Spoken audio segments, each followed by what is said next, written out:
called Vita MUVUNYI, and I would like to start with congratulating my big brother Bruno. Congratulations. I'm calling him a big brother, but I would like to start with a story. I had the privilege of accompanying him to visit the lady he mentioned earlier, who carried him in her back during the genocide. And I had not actually realized that my gray beards had made me very old. When we were there, we talked to them and all that. But by the time we left, because they welcomed me as his big brother, and during the entire time we were chatting, they thought I was his big brother. And when we were back, I asked him why he let that slip, and he was like, I wanted you to enjoy that moment. So, once again, thanks for being a big brother, and congratulations. This panel, I will have the first part where I ask the questions to the panelists, and I'll also have the last part where I will let you ask them questions. And because I will let you ask them questions, I would like to first introduce them so you can get to know much more about them, and you will have where to start when you start to ask them questions. So I will start with Reverend Dr. Emmanuel MURANGIRA.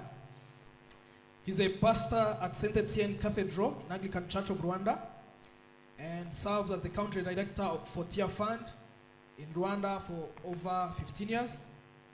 He has held various positions, leadership positions, in both non-governmental and governmental organizations. He's an economist. He's a certified leadership coach.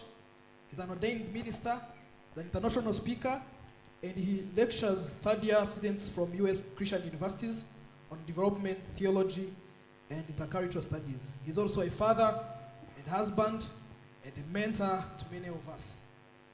Reverend Dr. MURANGIRA is an accomplished scholar with a PhD in behavioral economics from Martin Luther University, that's in Germany.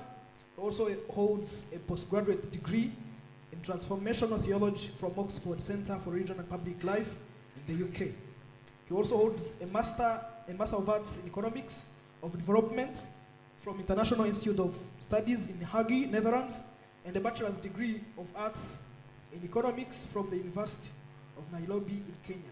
You might ask yourself, I've mentioned a lot of his educational qualifications and him being a pastor, but does he relate to the topic of forgiveness at all?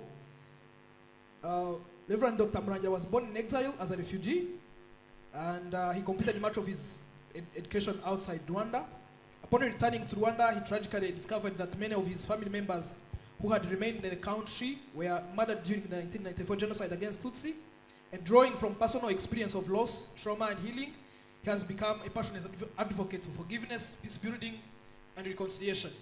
He champions the transformative power of the church in fostering social healing, empowering faith communities to promote peace and reconciliation in Rwanda and beyond. The man who was just here giving us the keynote speech is called Lambert. He's the director of Ellel Ministries. He's a preacher, he's a mentor, and he's a psychologist. He's deeply committed to transformative power of forgiveness and reconciliation. Lambert holds a bachelor's degree in clinical psychology from the University of Rwanda. He resides in Rwanda with his wife, Catherine BARIHO, and their children, Davy and Ethan.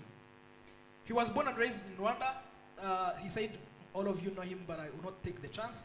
I'll tell you about him. He was born and raised in Rwanda, and he was only 13 years old when he witnessed the terrific violence and atrocities committed against the Tutsi during the 1994 genocide against the Tutsi.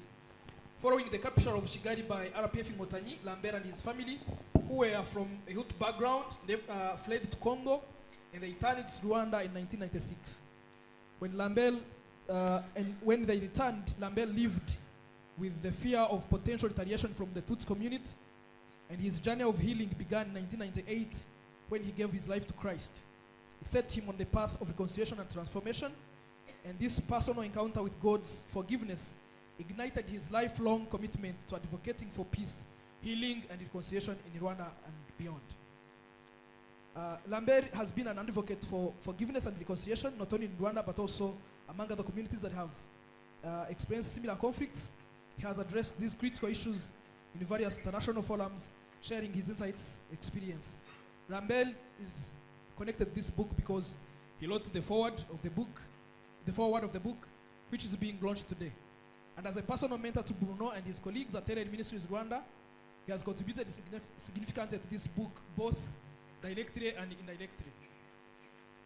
I will not read about the author. They have already introduced him. I will tell you about his sister, who's an excellent moderator. Would you please give him a hand of applause? She's a dedicated and a passionate social worker with over a decade of experience serving communities in the UK. She holds a master's degree in social work from Salford University in Manchester and an undergraduate degree in psychology and criminology from Coventry University. Her connection with the book, I've already mentioned it, is very, very personal. She's a biological sister of the author. Her personal experience as a survivor of the 1994 genocide against the Tutsi, her personal expertise as a social worker, and her deep faith in Jesus Christ makes her an exceptional speaker on the topic of forgiveness.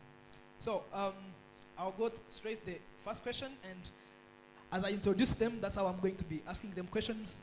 So I will start with Reverend Dr. MURANGIRA. The first question I would like to ask you is, what do you think forgiveness is, and why should people who are studying this whole care about forgiveness?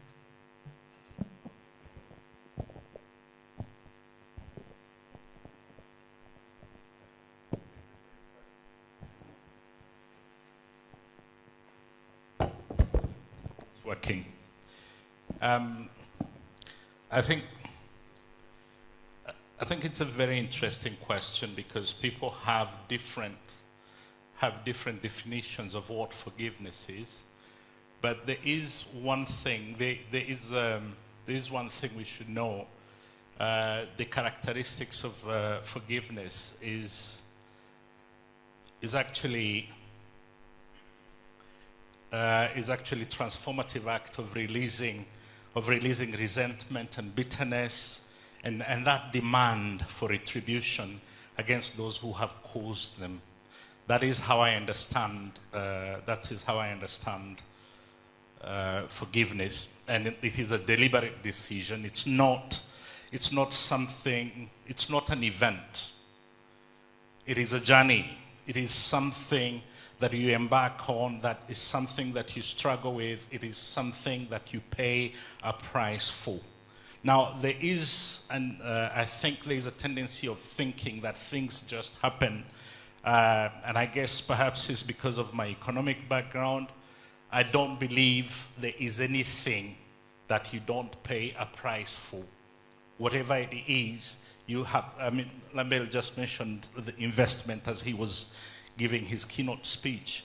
I think it's not just an investment, it's a commitment to releasing, it's a commitment to healing, it's a commitment to letting go that bitterness, that demand for you to be able to perpetuate the cycle of conflict, of bitterness, of all that, so that you get into a state of where you rise above that and you are able to turn perpetrators into collaborators, and belligerents into allies.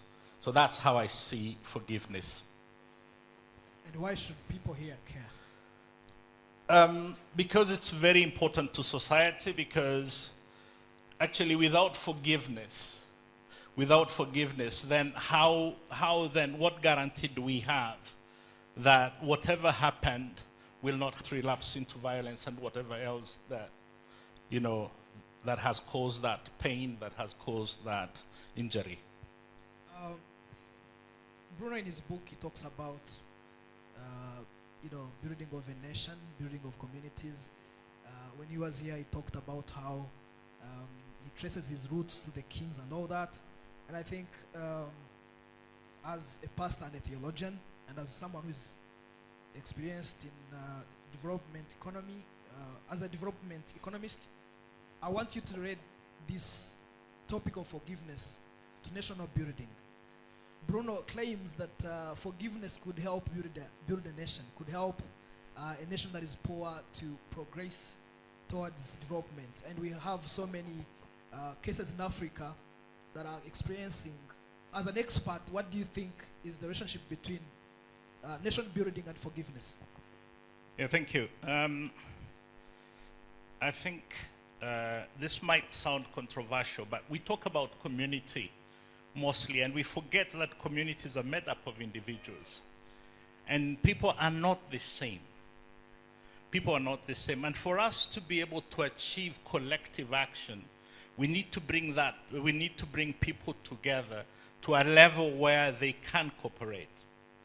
And one thing that forgiveness does is that it tames the cycle of disagreement or the cycle of belligerence such that the demand for retribution is either reduced or completely taken out of the equation. They're forgiven by God.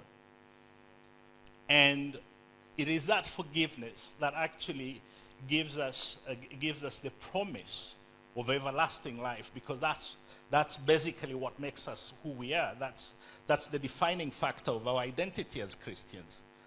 And therefore, if we don't forgive, then we cannot really be Christians, because the Bible tells us, and the teaching of Jesus Christ is such that forgive and you will be forgiven. Because if you don't forgive, your Father in heaven will not forgive you. And if you're not forgiven, then your whole faith crumbles. Your whole faith crumbles, and it does not exist. So forgiveness is central to the Christian faith, but is central to human existence. Because if you don't forgive, then what happens? You are in that cycle. You are in that cycle of retribution. And we are not equal in power. We are not equal in resources, and that equality does not exist.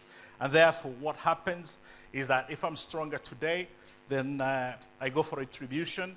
And if the other person becomes stronger, that's what happens. And that is a form of conflict resolution, but it does not end. It's not the most ideal, but it does not end the cycle of retribution, which is what causes trauma, which causes injury to the human existence. Thank you so much. Can you please give him a hand?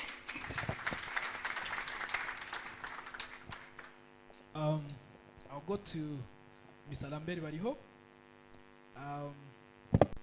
Because what they think forgiveness means, it's actually not what it means. And that's why I really recommend the book, because Bruno tried. Only Jesus can be able to say it perfectly, but he did his best as much as he can understand to really make forgiveness practical, differentiate it from other myths that are around. I can't tell you how many people who struggled to forgive just because they are thinking you are asking them to reconcile, or to forget, or to think that now the evildoer or the offender has become now perfect. You have to take him to be perfect. That's the confusion. To take him to be perfect. That's the confusion that makes so many people not make that step of forgiveness. But through the book and through the Spirit of God, I believe that confusion can be lifted off and we can be able to move forward in forgiveness. Another hindrance that we have we have seen that many people struggle with, is the fear of facing the pain. You can't forgive without looking in the face of what you have lost. Those who need to forgive are those who don't have anyone left. Or let me even put it in my case. And the challenge to you, do people who come from Hutu families need to forgive as well? How does forgiveness look to people from my side? We do need to forgive. But who do we forgive? How do we forgive? All of those if there is confusion, it keeps people in bondage of hatred, of bitterness, because we are comparing our pain to the other person, and we feel like, no, I don't deserve to forgive. One of the things that liberated me was when I understood that I had to forgive my own people for what they did and the shame it brought to my life. And when I was able to forgive them, I used to think, oh, forgiveness is for Tutsis, for survivors. But I realized, as we also have things to forgive ourselves, to forgive our people, but also to forgive other wrongs, because it's more than just the genocide. There are also other wrongs. Believe me, we are still offending one another in one way or another. Otherwise, we wouldn't have divorces today. And they don't happen in the tribal line. It happens even within the people. So forgiveness, we struggle to get there because we start comparing all my pain. So, and I can talk throughout the night about the challenges, but those three are the main ones. Yeah, thank you.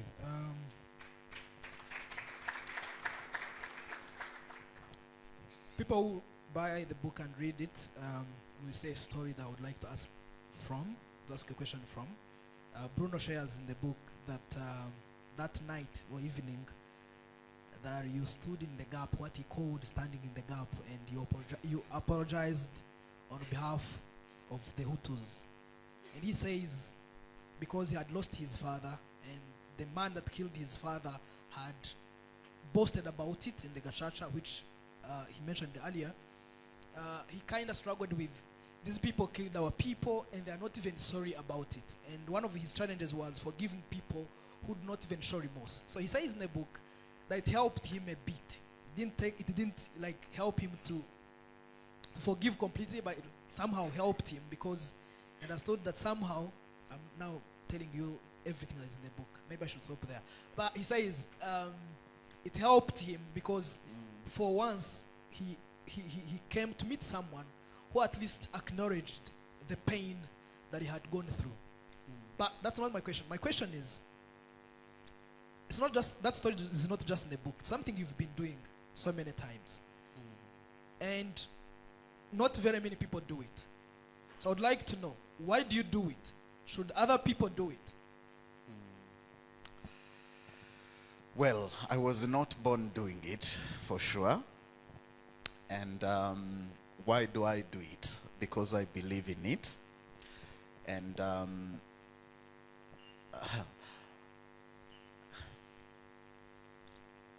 my healing story involved listening to other people, especially people from the other side, and hearing the pain they have gone through. Believe me, until 2001, even though I had attended commemoration events every year since I returned in 1996, 1997, I had never paid attention to the pain that survivors had gone through. Until one evening, I sat down, it's a long story, but I listened to someone's pain. When I understood what they have gone through, it really touched me and it bothered me that I'm related to people who have committed the genocide and caused pain to my fellow Rwandan. From that day, it made me to start listening to people, to their story, with compassion, with wanting to understand the pain they have gone through. Not because my pain does not mean anything, but because I want to understand. So, I stand in the gap, number one, because I have understood something of their pain. Number two, I stand in the gap because I see it in the Bible, but also in our culture. In the Bible, we see people standing in the gap, confessing the sin of their people.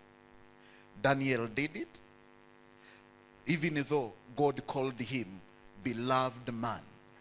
Mugabo kundwa. So, well loved.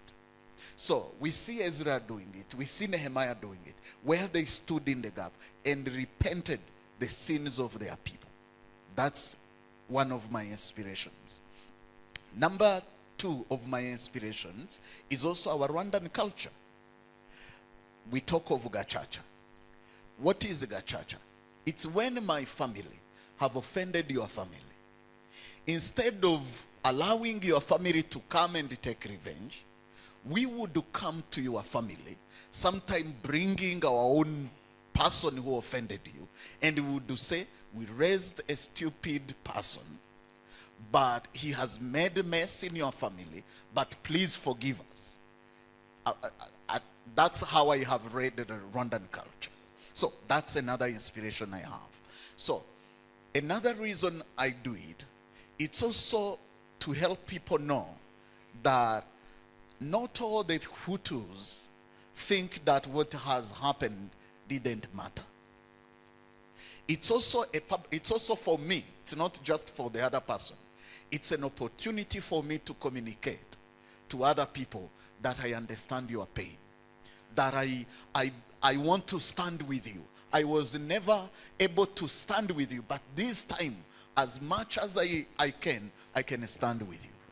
And how did that come to be? You can first give that message a hand clap. It's okay. Yeah. And we let him continue. The origin of that, when I started the journey of healing, I remember I used to accuse other people for their failures. I remember one day I was still a student. We were having a prayer time and somebody asked, why did the genocide happen when the churches were full of people? And I stood up and spoke how the church failed. How the church before the genocide failed. And as I sat down, after really giving a nice speech, those who believe God can speak, he spoke to me as I sat down. He said, Lambert, you are saying all of those things because you were not a believer before the genocide. That's why you are pointing a finger at them. But today, you are a believer. You are a Christian. What are you doing about it? And then I realized I will not have anyone to blame if I don't do something today. That's why I do what I do. The second part of your question was, should other people do it? If they mean it, they should do it. But if they don't mean it, they shouldn't do it. Nobody forces me. I know sometimes people say, hey, I know I did it somewhere where they video it and it went on internet and people started saying, oh, the government has sent Lambert to apologize on behalf of the people. No one has ever asked me to do it. It's out of my conviction. It's out of my faith and my walk with God. And it's out of our culture as Rwandans that I do what I do. Wow. And if you want to join me in that journey, you are most welcome. But don't feel obliged to do it if it's not from the heart. Wow. I have to ask you too. He asked us, what are you doing about it? That's a question that you need to ask yourselves. And probably buy a book tonight to help you to start to do something about it. I'll go to Mrs. Naila. As a parent, as a genocide survivor, and as someone who is in social work, who is helping a lot of people, both the panelists that have already spoken touched about how important forgiveness is in our nation, like on the national scale, but also in our families. And my question is this. For people who are listening to us tonight and who are listening to this topic of forgiveness, they might relate it to how they interact with their spouses, because they need to forgive each other every now and then. But I would like to come back to parenting. How does forgiveness relate to parenting? How do you raise children with this principle? And I'm asking this question again from your personal experience as a social worker as a parent and as a genocide survivor? Thank you. Thank you so much for the panelists who started before me.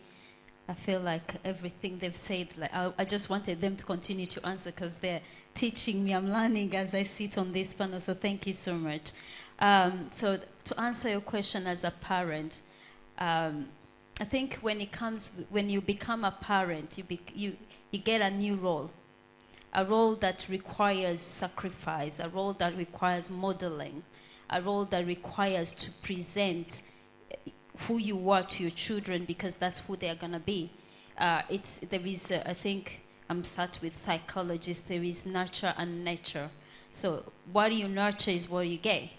So for me, as a survivor, I think if I sit here and say that I've forgiven completely, it's a process, as my brother Bruno said, it's a process.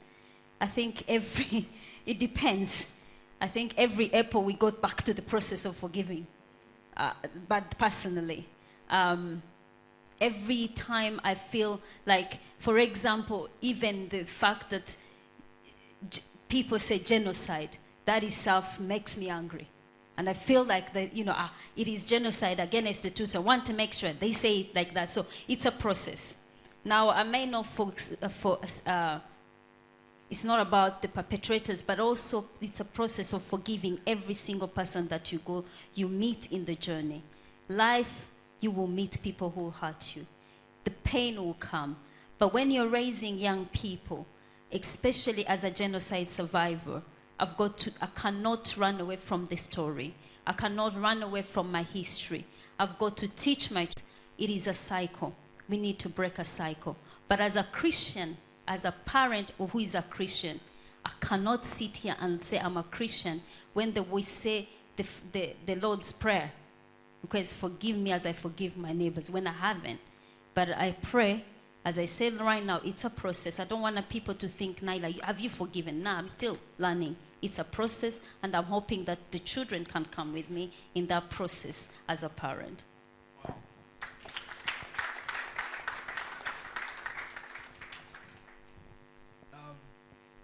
The young man that gave us a poem is her son, and from his poem you can tell that he's been learning a lot from his mother. The last question goes to Bruno, and in the book he dedicates this book to Gen Z. So I will ask a question on behalf of Gen Z and people of his age, his generation. What are they called? Millennials? Are they millennials? Okay. So my question is, actually it's two questions.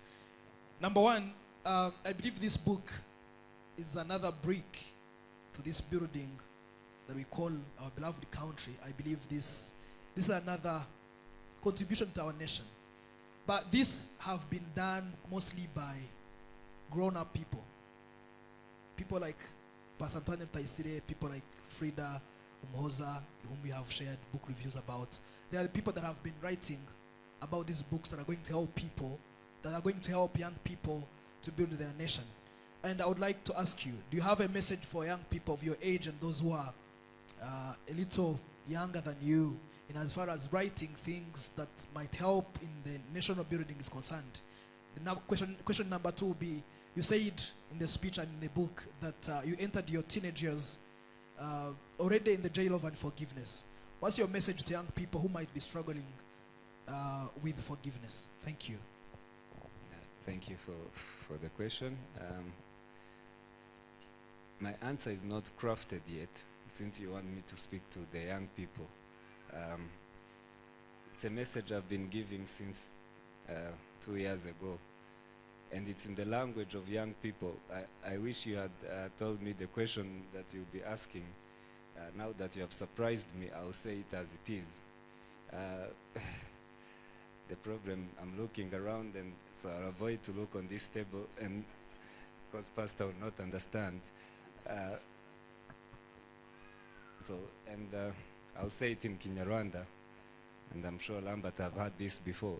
Ariko mureke tureke is staff zavavi. So I know they have understood what I'm saying. The hatred and... I was going to translate. Please do. I can only repeat what he said, but I'm not going to translate. It doesn't concern you. His staff z'abaviye muzireke. Okay, I'll try to translate for my nephews and nieces who don't understand Kinyarwanda, but we've grown up hearing hatred and many things being sown in our hearts from the older generation, not all of them, but as I said a few years ago, what we hear in the sitting rooms is not what we hear outside or on the microphone. So in the sitting room we hear different stories, how to relate with the other people, how to behave around them. So that's where my message comes from. We should, as much as we have to obey our parents and the authorities, but we should not take that hatred. We should live in love and peace and be a country full of love and peace. So I hope my young people have understood, and I'll request the moderator, since I'm the host, that the next part of the questions, we can take them to Kinyarwanda so that people who are here who don't understand so much of English will benefit the last part of the night as they understand it in their own language. Please. Thank you. Can you give him a hand of applause? You answered only one of my questions, and before I give the microphone to the audience, I would like you to answer the second question, which was, you wrote a book, and not many of your age are writing about a topic that is this delicate, that is this important. All their topics are important, but I'm saying not many are writing a book about a topic that is related to national building. So what's your message to people of your age and those who are a little younger than you? What I realized during the writing of this book is that we really have a short memory, because during the correction of the information that I wanted to put in the book, I visited my aunties, I did an interview with my mom, you are with me, and I realized that how they were telling me stories 20 years ago, the story doesn't have the same originality as it used to be. So 20 years ago, the stories had details. For example, Faith is not here, but I asked her because she was in Nyamirambo at Denise's place. So I asked her, how was Nyamirambo during those days? And she was like, we were just there. But I remember 20 years back, she used to give me details of how perpetrated stories, but I wish men and women of God can write what God is doing with them today, because if you write the miracles that God is doing in your life, it will be another letter to Ephesians, because God is doing miracles in people's lives, but people don't write them. And we tend to forget what God did last year. Israel, as many people say, but it's a God of my father, it's a God of my parents. He has been with them, they have walked this journey with them. So my message to young people and all of you here, to be honest, writing is good, and what you write stays with people. And for Christians, please write the miracles that God is doing in your lives, because they matter.